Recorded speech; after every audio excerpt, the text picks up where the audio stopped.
आज की सबसे बड़ी खबर जो गिलगित बल्तिस्तान के साबिक चीफ जस्टिस का एक बयान हल्फी सामने आया है, जिसे अंसार अब्बासी की जानिब से रिपोर्ट किया गया है। इस खबर से मुतल्लिक तीन बड़ी अहम खबरें, तीन बड़ी अहम मालूमात आपके साथ शेयर करेंगे।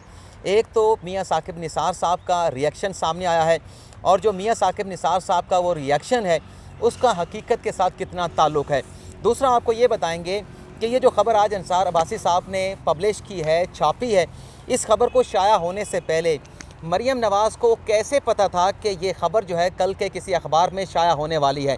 इसी के साथ साथ आपको ये भी बताएंगे कि राना शमीम साहब, जिनके बयान हल्फी को रिपोर्ट किया है अंसार अब्बासी साहब ने, वो जो साबिक चीफ जस्टिस हैं सुप्रीम कोर्ट गिलगित बल्तिस्तान के, उनका माजी में नून लीग के साथ या नवाज शरीफ के साथ क्या ताल्लुक़ रहा है, क्या रिश्ता रहा है। तो यही तीनों सवाल हम पूछेंगे अपने हसनात मलिक साहब से। हसनात भाई, सबसे पहले तो आपको वेलकम करते हैं, और सवाल ये है कि आपके पास इंफॉर्मेशन है कि ये जो साबिक चीफ जस्टिस हैं सुप्रीम कोर्ट गिलगित बल्तिस्तान के चीफ जज हैं, इनका नून लीग के साथ या नवाज शरीफ के साथ माजी में क्या ताल्लुक़ रहा जब तक वो गिलगित बल्तिस्तान के जज नहीं बने थे? शुक्रिया इमरान। हमने राना साहब को सुप्रीम कोर्ट में तकरीबन 2012 से मैं देख रहा हूँ कि वोटर लिस्टों की वेरिफिकेशन के मामले में ये आए थे। इरफान मरवत एक MPA थे कराची से, वो साबिक नून लीग से उनका तल्लक था।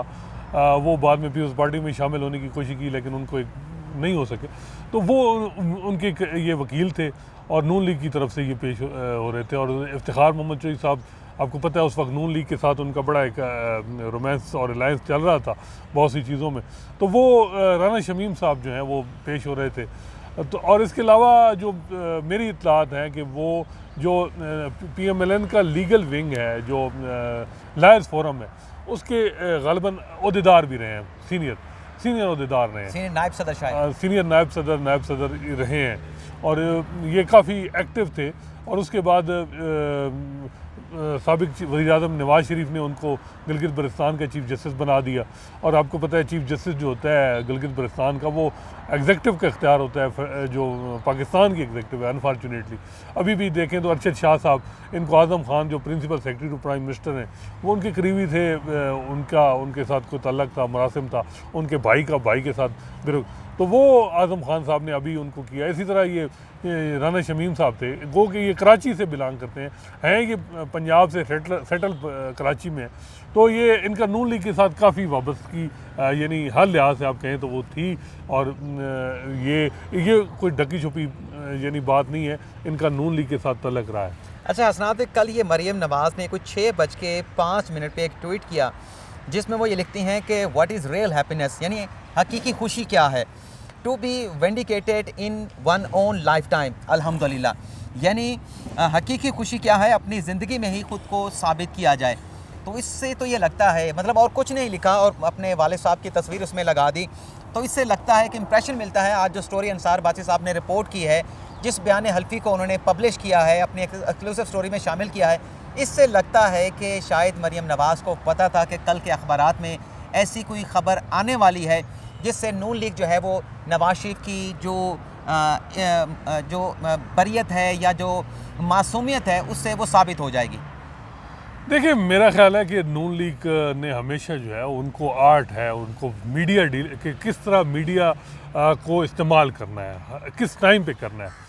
मैं ये नहीं कहता कि एफिडेविट गलत होगा, ठीक होगा। एफिडेविट की एडमिसिबल तब होगा जब राना साहब आएंगे, क्रॉस एग्जामन होंगे, उनसे सवाल होंगे, उसके बाद इसकी वेरिफिकेशन ये एक एज एविडेंस साबित होगा। अदरवाइज़ आप इसको सिंपल ये कतरी लेटर की तरह एक एफिडेविट है, जिस तरह कतरी शहजादे ने एक एफिडेविट दिया था, वो उस वक्त तक जब तक वो क्रॉस एग्जामन नहीं होते, विटनेस बॉक्स में नहीं आते। तो नून लीग का हमने देखा है कि वो बड़े टाइमली मीडिया को इस्तेमाल करते हैं अपने हिसाब से, अपने जो भी चीज़ें। अब जो टाइमिंग है वो 20 नवंबर, आपको भी पता है कि जो है एक बड़ी तब्दीली आने वाली है एस्टेब्लिशमेंट के अंदर, या जो भी, और ज़्यादा लग ये रहा है नून लीग की स्ट्रेटजी है कि अब अग्रेसिवली खेला जाए और जो है वो टारगेट किया जाए इनडायरेक्टली एस्टेब्लिशमेंट को, जो है डायरेक्टली तो नाम ना लिया जाए, लेकिन जब फार्मर चीफ जस्टिस या जुडिशरी का लिया जाए कि जो former chief justice Saqib Nisar साहब थे, वो ये सारा कुछ कर रहे थे और वो नवाज शरीफ साहब को कन्विक्ट करवाना चाह रहे थे। और इसमें हकीकत भी है, जिस तरीके से साकिब निसार साहब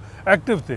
ये तो ओपन सीक्रेट है कि उन्होंने साकिब निसार कोर्ट साहब में ने भी आपको पता था ना कि एक एक्सटेंशन का मामला आया था और मियां साकिब साहब ने कहा था कि एक रेफरेंस का फैसला तो आप आम इंतखाबात से पहले कर देना। मैं ये कहता हूँ इमरान साहब के मामला इम्प्लीमेंटेशन बेंच के जजेस भी मौजूद, साकिब निसार के पास उनको ज़रूरत क्या थी कि अपने पास केस लगाने की और दबाव डालना, और ख्वाजा हारिस साहब के साथ बड़ा तलखी के साथ, और ख्वाजा साहब अभी भी वो तलखी नहीं भूले जो साकिब निसार साहब उनके साथ करते थे, हालांकि बड़े ऑनरेबल जो हैं वकील थे।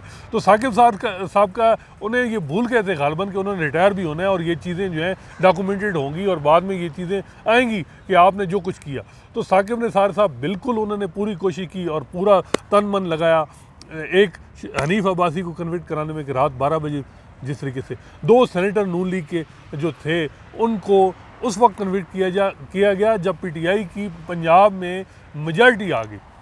सो मोटो लिया सेनेटर का कि जी इनकी ड्यूल नेशनलिटी थी जब इन्होंने नॉमिनेशन पेपर, एक सादिया अब्बासी और गालबन एक हारून अख्तर थे, और सो मोटो लिया इलेक्शन से पहले जब पंजाब में PMLN की मेजॉरिटी, मामला पेंडिंग रखा। अक्टूबर नवंबर में जब पीटीआई की पंजाब में हुकूमत आई तो उन सेनेटर को डी सीट कर दिया और वलीद इकबाल और एक और सेनेटर पीटीआई के करवा दिए, जितवा दिया। साकिब निसार साहब ने तो खुल्लम खुला जो है, लेकिन ये जो एफिडेविट आया है, ये जो एफिडेविट आया है अपना राना शमीम साहब का, ये एफिडेविट को इसके जो भी कंटेंट्स हैं इसे साकिब निसार साहब ने रद्द कर दिया। इसकी उनकी तरदीद आ गई, हमारे साथ उनकी खुद बात हुई है फ़ोन के ऊपर। वो ये कहते हैं कि हक़ाइक़ के मुनाफी है और वो ये कहते हैं कि मुझसे क्योंकि एक्सटेंशन चाहते थे राना शमीम साहब चीफ जस्टिस गिलगित बल्तिस्तान के तौर पे, मैंने चूँकि उन्हें एक्सटेंशन नहीं दी थी तो इसलिए ये वो एफिडेविट लेके सामने आए हैं। आप भी यहाँ पे सुप्रीम कोर्ट कवर करते हैं, मैं भी कोई 11 साल से सुप्रीम कोर्ट कवर कर रहा हूँ, 12वां साल लगा हुआ है। तो आज तक तो कभी GB की अदालत के किसी जज की अपॉइंटमेंट का मामला जुडिशल कमीशन के सामने आया ही नहीं, एक्सटेंशन का मामला आया ही नहीं।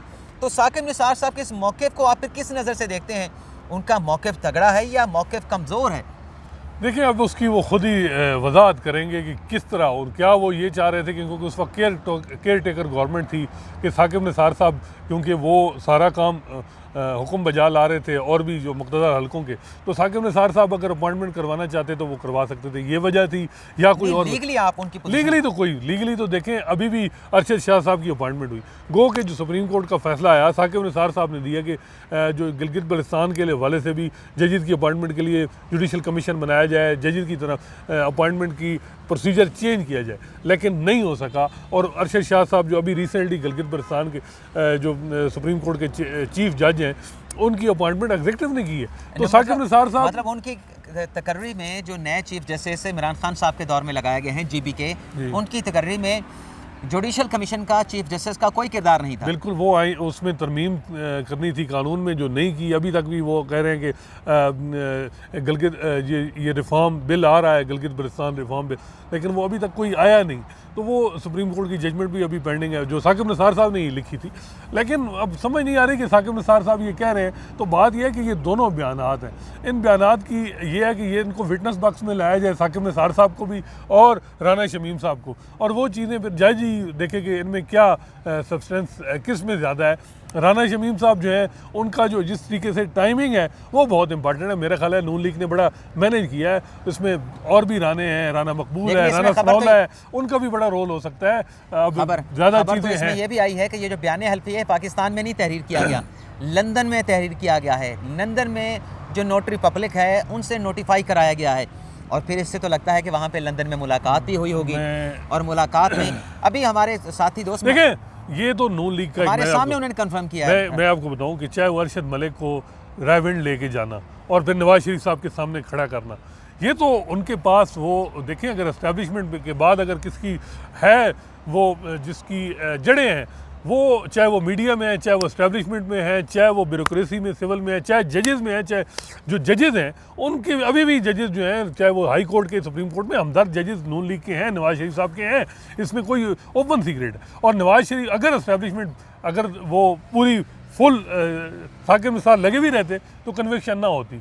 जिस तरीके से मीडिया उनके सपोर्ट कर रहा था, अभी भी एक मीडिया का पूरा सेक्शन जो है, चाहे वो किसी टाइम पे पोस्चर नून लीग ले लेती है, एस्टेब्लिशमेंट का प्रो एंटी एस्टेब्लिशमेंट बन जाती है, कभी किस तरीके से। आजकल मरीम नवाज खामोश हैं बड़े दिनों से, आपने ये ट्वीट बताया, लेकिन जिस तरीके से वो सिलेक्टर्स को टारगेट करती थी आजकल नहीं कर रही। उन्हें पता है कि सिर्फ इस वक्त हमें टारगेट हमने इमरान खान को करना है, सिलेक्टर से बातचीत हो रही है। तो ये हर चीज़ मैं कह रहा हूँ कि नून लीग परसों पता चल जाएगा। परसों पेशी भी है इस्लामाबाद हाई कोर्ट में एवनफील्ड रेफरेंस में, जो अपना मरीम नवाज़ और कैप्टन सफदर को सज़ाएं हुई। आप क्या समझते हैं कि समाज से 2 दिन पहले ये खबर आ जाना और ख़बर के 1 दिन पहले मरीम नवाज़ का ट्वीट आ जाना, आप इस चीज़ को किस नज़र से देखते हैं कि क्या कोई प्रेशर डालने के लिए अदलिया के ऊपर?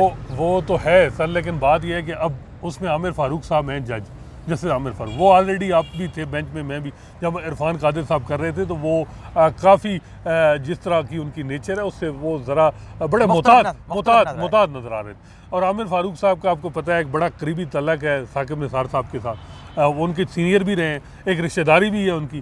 तो मेरा ख्याल है कि आमिर फारूक साहब पे प्रेशर डालने की कोशिश की गई है और वो टाइमिंग उनकी है। अब देखें नून लीग जिस तरह उनके खिलाफ मटेरियल टाइम पे इस्तेमाल किया गया, अब वो भी करेगी। मेरा ख्याल है अरशद मलिक की वो वीडियो भी आ जाएगी जिसमें उन्होंने कहा कि किन किन जजेस ने उनको कहा गया। तो उसमें असल में सबसे बड़ी जो मैं कहता हूँ गलती हुई, ब्लंडर हुआ और जिसका तारीख माफ़ नहीं करेगी, वो सुप्रीम कोर्ट के वो जजेस जिन्होंने एक्स्ट्रा जाके किसी के कहने पर या खुद, और देखिए नून लीग हम ये नहीं कहते कि उनके पास ट्रेल था या जो भी, लेकिन जो कुछ सुप्रीम कोर्ट के जजेस ने किया वो मेरा ख्याल है इंतकाम से कम नहीं था। और जिस तरीके से कि जी इनको कन्विक्ट करना है, इलेक्शन से पहले भेजना है, और जिस तरीके से मॉनिटरिंग जजेस का बैठना और ये वो सारी चीज़ें और एक पर्सनल चीज़ें करना, मेरा ख्याल है कि जो कुछ कसूर भी था नून लीग का, वो सुप्रीम कोर्ट के जजेस ने जिस तरीके से अपना रोल प्ले किया वो सारी चीज़ें ख़त्म हो गई। अब सुप्रीम कोर्ट के जजेस पे इतना ज़्यादा प्रेशर है कि जी क्या ज़रूरत थी कि आप मॉनिटरिंग करवाते, मॉनिटरिंग के पैरामीटर क्या थे, और बार बार इम्प्लीमेंटेशन बेंच को क्यों दबाव डाला जा रहा था कि इलेक्शन से पहले आप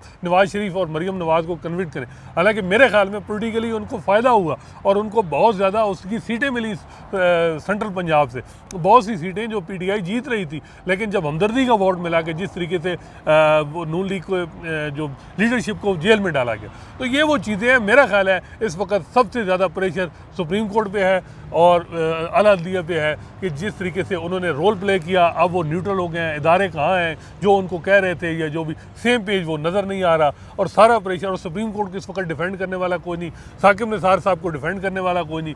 साकिब निसार साहब ने मेरा ख्याल अदलिया के साथ जो कुछ किया, शायद ही किसी ने जो है वो आप कहें कि गुज़श्ता 10-12-20 सालों में किया हो जितना साकिब निसार साहब ने किया। चलें, बहुत बहुत शुक्रिया। नाज़रीन, हमारे साथ हसनात मलिक साहब सीनियर सहाफ़ी हैं, मौजूद थे।